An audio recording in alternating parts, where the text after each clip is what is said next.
Hey, it's Chaya, and I'm back with another episode of Naked. The naked story of the aftermath of living with the big four A's: abuse, alcoholism, anxiety, and ADHD. After growing up with that, my parents moved and I went into adulthood with the coping mechanisms of a little girl. And my God, what happened next? So today I want to go a little bit deeper into what it's like living with a narcissist. I'm up to the part of my story where I came back from visiting my parents in their new house halfway across the world, realizing that I had nothing, and how I basically put off these alarms for, abusers out there, for specifically this narcissist who, as I like to call him, the guy who shall not be named. And what happened next?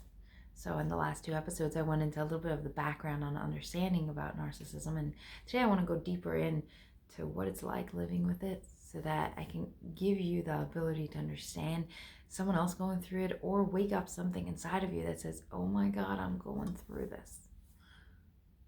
I want to help you out with that, as well as give myself the chance to redefine the story.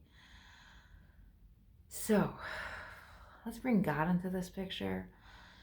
And God, grant me the serenity to accept the people I cannot change, the courage to change the one I can, and the wisdom to know that one is me.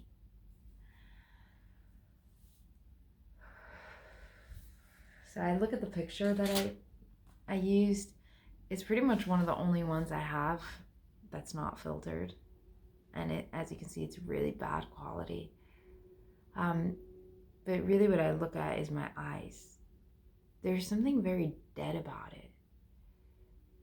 During that time, I felt dead.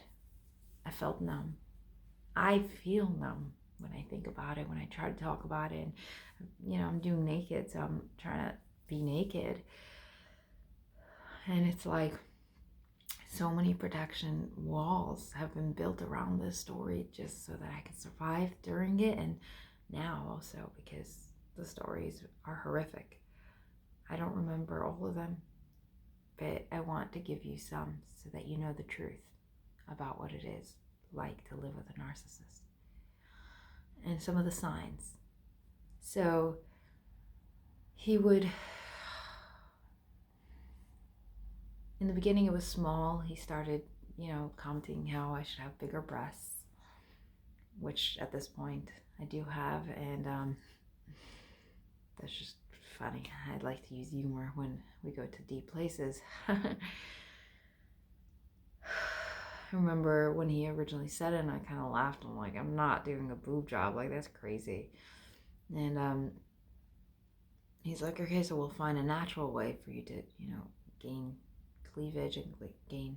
And I remember thinking like, oh my God, like, but then I said, no, he's just a typical guy.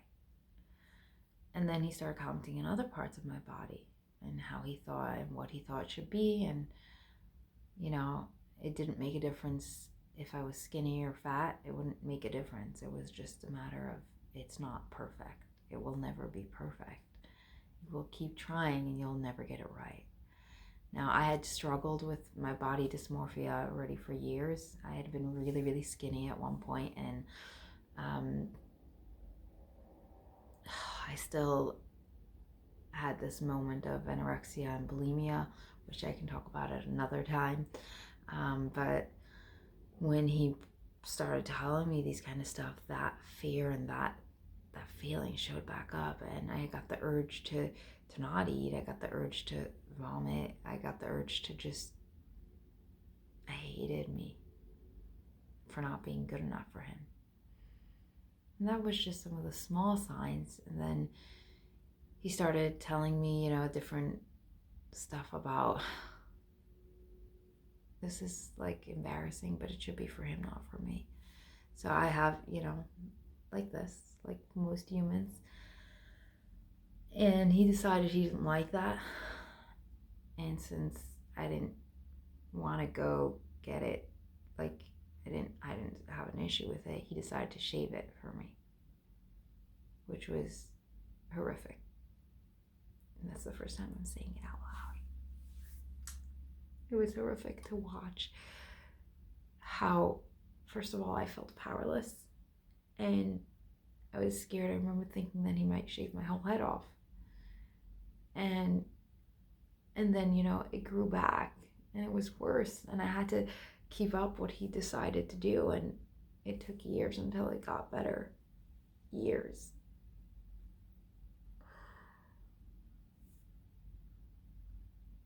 He was crazy.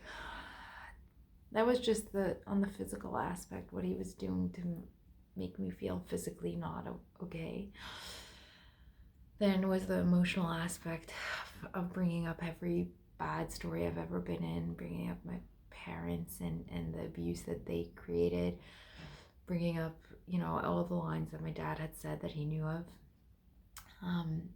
It was horrendous. And then most of all was the sexual abuse. And that was horrific.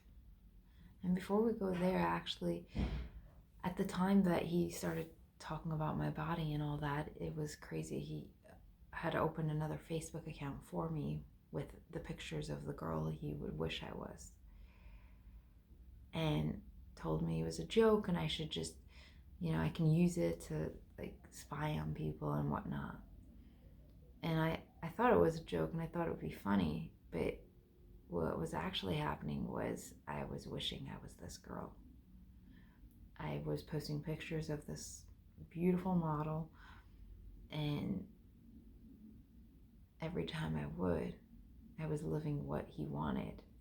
This misguided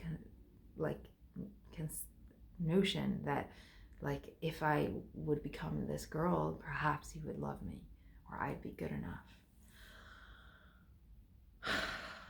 Thank God I stopped that after like 3-4 weeks. I realized like I was going crazy. I couldn't do it. And I had promised that I would deal with me in you know, other ways. And the sexual abuse was horrendous. I found out later why most of the time I couldn't speak up.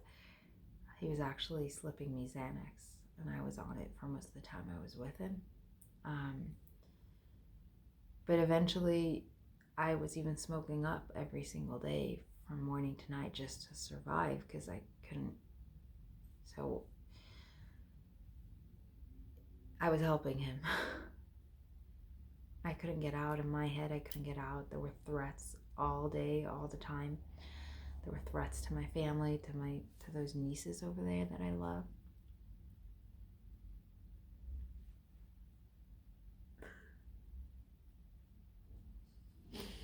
I remember when he brought them into the picture and I was like, no, this is not okay. And I stopped visiting them so that he shouldn't go after them. And